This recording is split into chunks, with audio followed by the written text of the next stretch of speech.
lale xam-xam ni mu waree ci way jur jëmale ko ci ay doom muy école bu baax muy daara bu baax loolu c'est très intéressant parce que bu ëllëgee defe naa lu ëpp ci lu ñu lay laaj ci toppatoo yow way jur bi la ñu koy laaj donc xam-xam des koy baaxee xale. jërëjëf Baye Cheikh am mbégte comme ni ñu ko waxee woon sànq rek di ñaanal tout tànk yëpp yi nga xam ne suñu borom dogal na ne tey jii lii la ñu war a dal baa si waxin ak xam-xam bu ñu mën a jàng rek yàlla na ko yàlla barkeel. ñoom ñëpp yàlla def leen ay mag ba ñu mën a jëriñ seen bopp mën a jëriñ réew mi waaye itam mën a jëriñ ñi nga xamante ni ñoom ñoo di seen ay wéyjur yi nga xam ne comme ni nga ko waxee l'islam dafa am loo xamante ni moom la leen sas mais balaa ñuy ñëw si loolu il faut ñu wax tuuti ci li nga xam moo di importance bi nga xam ne l'islam moom la jox xam-xam. ndax boo xoolee diine ji ñu bokk muy diine Seyduna Muhammad sallallahu alayhi wa sallam yàlla bi mu ko njëkkee wax ak moom li mu ko njëkk a wax mooy jàngal. iqra wutal xam-xam. xam-xam nag buñ ko waxee yëpp baax na. ndax xam-xam yëpp boo xoolee ak adduna bi ni muy doxee tey bu si nekk am na loo xamante ni lu muy jariñ la. lu bëree bëri mais. bokk na si xam-xam yi nga xamante ni doomu aadama bi wala jullit bi moom la war a gën a njëkk a gëstu. mooy xam-xam boo xamante ni ñu ngi koy waxtaanee rek démb.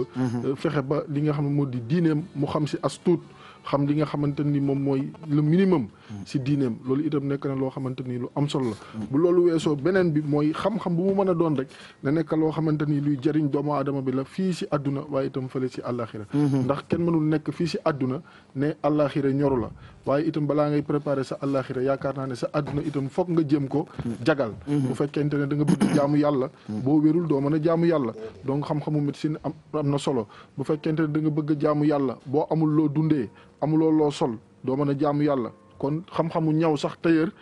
bokk na si xam-xam yoo xamante ni day jëriñ yëpp rek ndax yonente yi ku si nekk am na koo xam ñoo xamante ni ku si ne amoon nga métier boo jëlee yonente yàlla Idris alayhi salaam moom moo njëkk a nekk li nga moo di tailleur boo jëlee yonente yàlla Daoud alayhi salaam moom moo njëkk a nekk li nga xam ne moo di ferrailleur mu di tëgg donc ñoom ñëpp dañu amoon ay métier te métier mënuloo ko am te amuloo li nga xamante ni moom moo di xam-xam kon xam-xam mooy base li nga xamante ni moom mooy diine l'islam mooy base développement mooy base itam li nga xamante ni moom moo di yokkute ndax boo gisee ma taxaw si tuuti mooy que ne dama gis ñoo xam ne ay parents fii si biir Dakar yoo xam ne wutaluñu sax seen doom kayitu juddu. ba di ko xalaata dugal école te loolu après day nekk benn préjudice maanaam benn àq boo xamante ni waajur wi daf koy amal xale bi. ndax léeg-léeg dañuy wax ñu naan àqu waajur mais àqu doom itam dafa am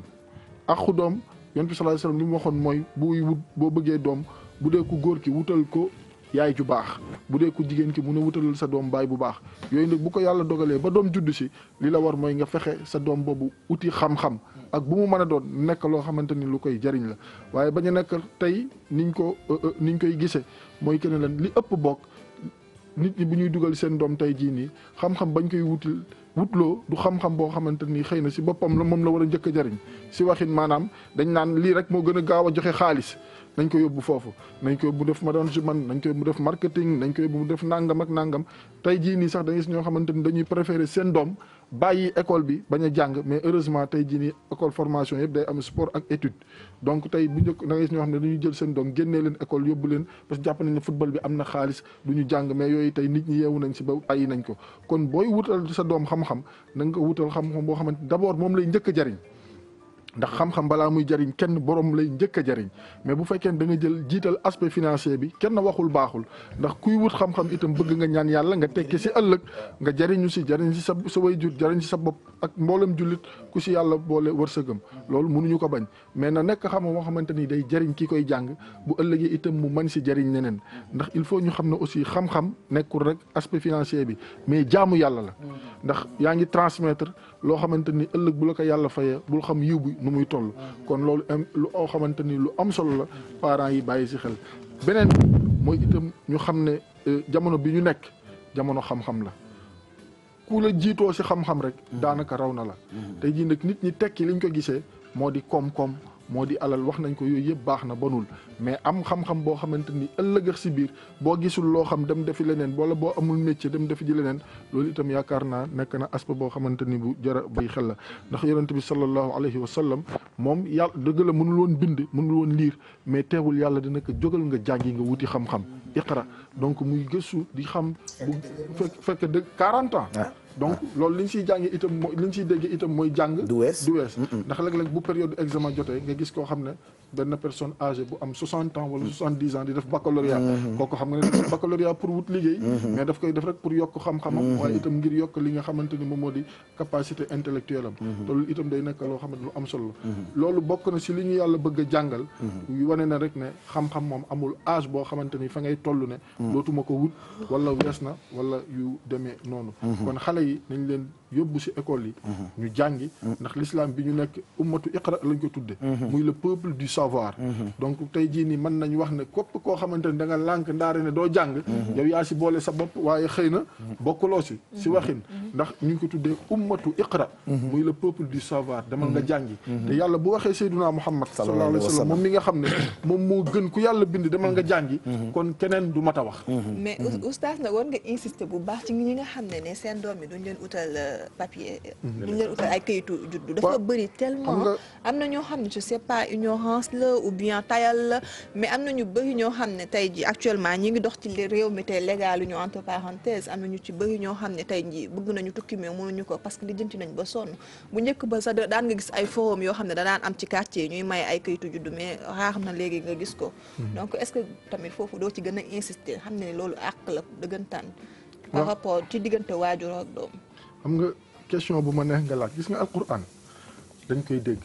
ndax tey jii di boo tey ji am na aaya yoo xam ne boo ko yëkkatee si alquran comme aaya bi yàlla di wax wala taqtulu awlaadakum xashyata imlaaqin nahnu narzuqukum wa iyyaahum yàlla ne bu leen rey seen doom yi ngir ragal ñàkk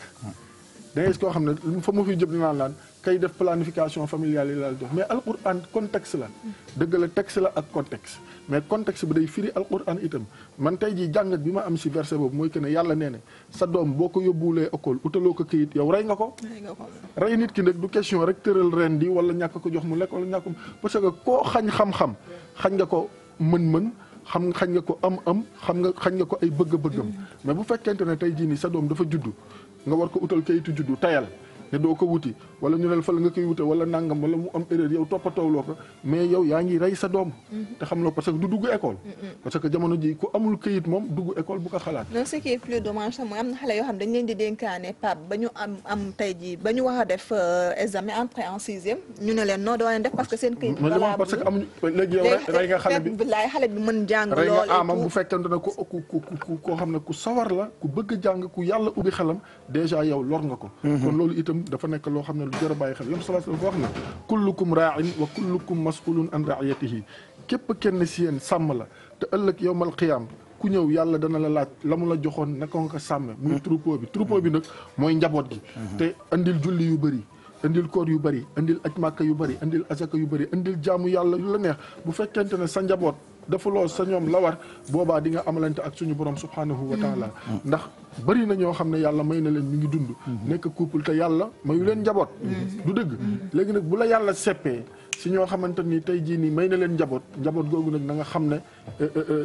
ndénkaane yàlla la yonent bi sallallahu alayhi wasallam dafa waxoon ne alxalqu wala annaasu kulluhum ayaalullah nee ne doomu aadama yëpp njabootu yàlla lañ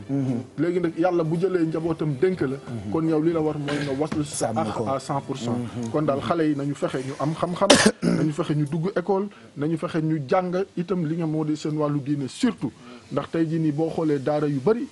xale yi tey ñu ngi fay jàng di xam alquran te loolu itam day ubbi dënn day ubbi xel te itam dina tax sa doom nekk ëllëg koo xamante ni bu gisulee lu mu xam si njàngum tubaab mi wax dëgg yàlla du perte da lay mën a ñaanal boppam ñaanal la ndax dina jàng alquran dina xam lu yàlla wax xam li yàlla tere xam kan mooy Seyduna Muhammad sallallahu alayhi wa sallam nañ jàngal xale yi xam-xamu àdduna waaye itam aspect diine bi dañ koy bàyyi xel bu fekkente ne cours du soir am na nga yóbbu leen ñu jàngi bu fekkente ne am nga oustaz moyen boo leen utal mu jàngal leen fa lillahi alhamdu mais daal nañuy def yitte si xale yi ngir ëllëg ñu mën a xam ñu mën a am relève boo xam mu am solo fi may jeexale rek benn anecdote benn australienne boo xam ne dafa réeroon ñeenti at ñu di ko wër bi ñu ko gisee xale bu jigéen bu ndaw mu ngi amoon 8 ans 12 ans la feeñee donc ñeenti at mu ngi si àll bi ñu ne ay aborigènes ñoo ko foroon bi gars yi defee yóbbu def seen analyse dañ na xale bi dafa manqué développement absolument ñu ne lan moo tax mu manqué développement ñu ne c'est parce que mënul lire mënul bind évidemment ñu ne mënul lire mënul bind. moo tax ñu ne dafa manqué développement. kon bàyyi loolu lañ andi woon rek. absolument. non man su ma bëgg a dolli rek ci évidemment xale yi am ñu amul acte de naissance parce que ñoom lañ tuddee les enfants fantômes entre guillemets loolu lañ tuddee les enfants fantômes par exemple boo xoolee benn statistique bu génnoon ci atum 2015 dañoo wax ni plus de 53 000 enfants n'ont pas d'acte au Sénégal. 53 000 loolu juróom fukki junne ak ñett. waaw xale yi nga xamante ni ñi ngi jàng mais amuñu ak extrait de naissance amuñu këyit. waaw amuñu këyit yi nga xamante ni vraiment moo leen ñu yegg accéder ba def seen li nga xam ne examen CM2 entrée en sixième. évidemment te loolu handicap la vraiment loo xamante ni lu ñu war a gën a mën a taxaw la. am na ay Assane séances yu yow ñu du def safara nga ci sax. mairie yi pour permettre xale yi di am extrait de naissance te loolu nekk na li nga xamante ni lu am solo. merci jërëjëf Ndiaye kon loolu rek bàyyi Cheikh. absolument mooy wane ne war nañ gën a góorgóorlu. évidemment ndax bu ñu tolloo si Sénégal ñu ne c'est un pays émergent wala un pays qui veut émerger. ñu ne la 53 000 xale ñu ngi fi. te amuñu këyit loolu dafa nekk loo xamante mooy que ne 53 000 xale. sànq nañ leen rek. dëgg la sànq nañ leen yi ñuy fowee di ko tappalee ko caaxaane xaj na feneen. nañu jël dugg si àll bi. xool xale yi nga xam ne yàlla yombalul leen yoolu ñu dimbali leen. gis nga sauver benn doomu aadama ba mu am xam-xam. bu la ko yàlla fayee yiw àdduna ak àllaaxira xaj na si. kon loolu la andi woon tey Baye Cheikh ñaanal comme ni ma ko waxee woon sànq rek xale yi. yàlla barkeel leen waaye itam parents yi nañu góorgóorlu si njàngu xale yi.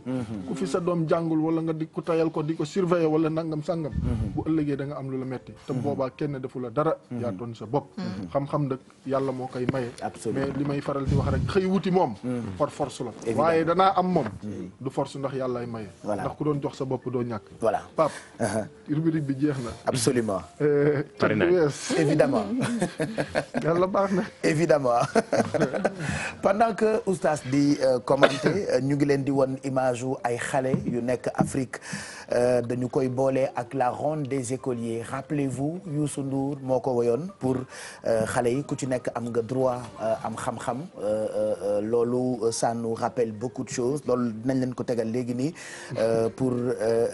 par rapport ak bis bi nga xamante ni rentrée des classes la et puis oustaz wax njëriñu xam-xam ak waajur yi ni ñu war a jëlee seen ay doom yóbbu leen pour ñu am xam-xam moo xam bu jamono wala sax bu diine mais balaa ñuy xool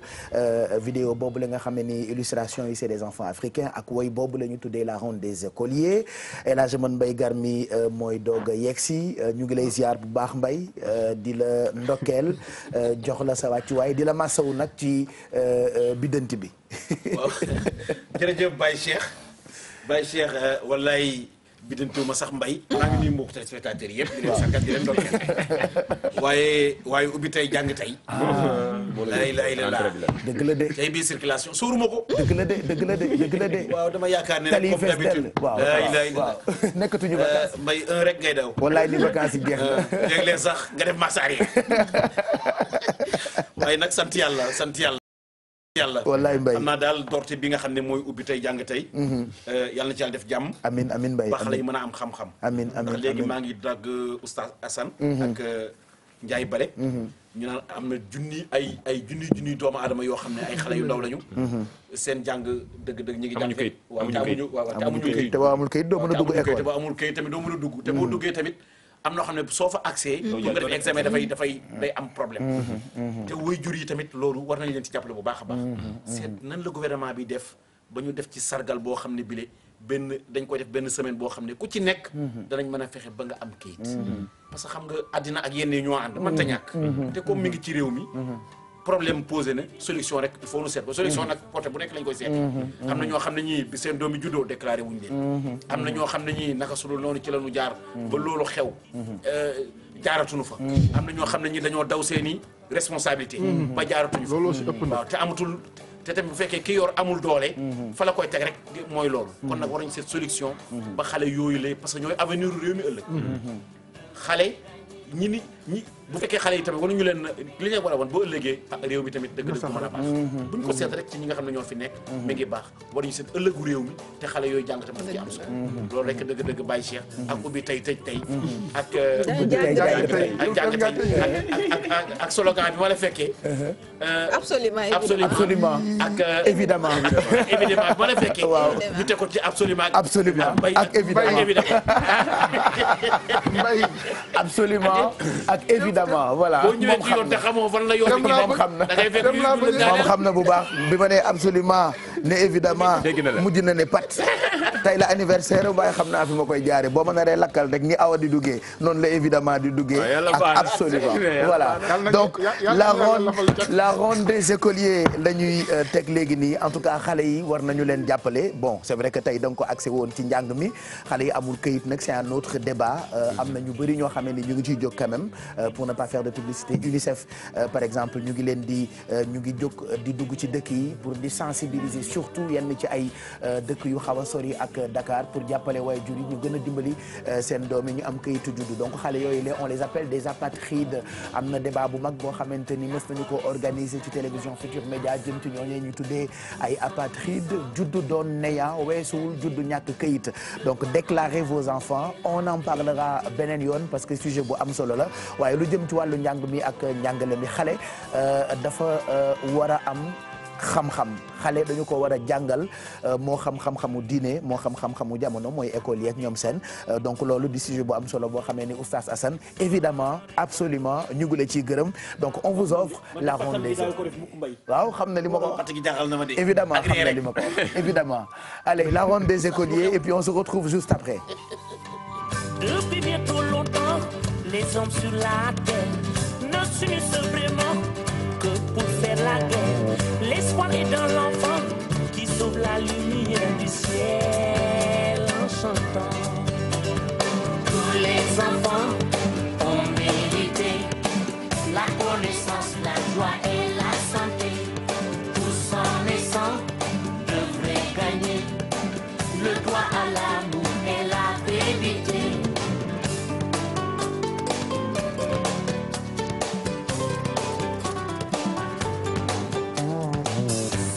Ensemble on se donne la main pour préparer un meilleur lendemain. Élargissons la ronde des écoliers du monde. Tous les enfants ont mérité la connaissance, la joie et la santé. Tous en naissant devraient gagner le droit à l'amour et la vérité.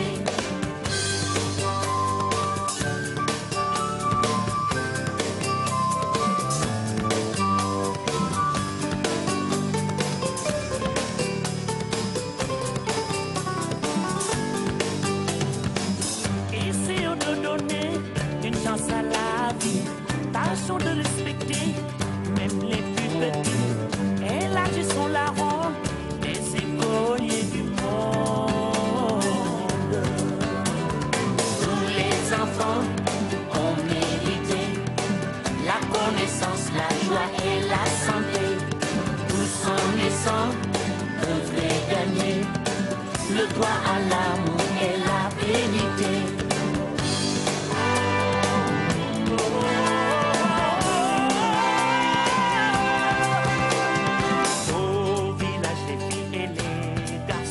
À l'école se retrouveront sans raison, le monde nous tourne par rond. Sans lumière, on voit plus l'horizon.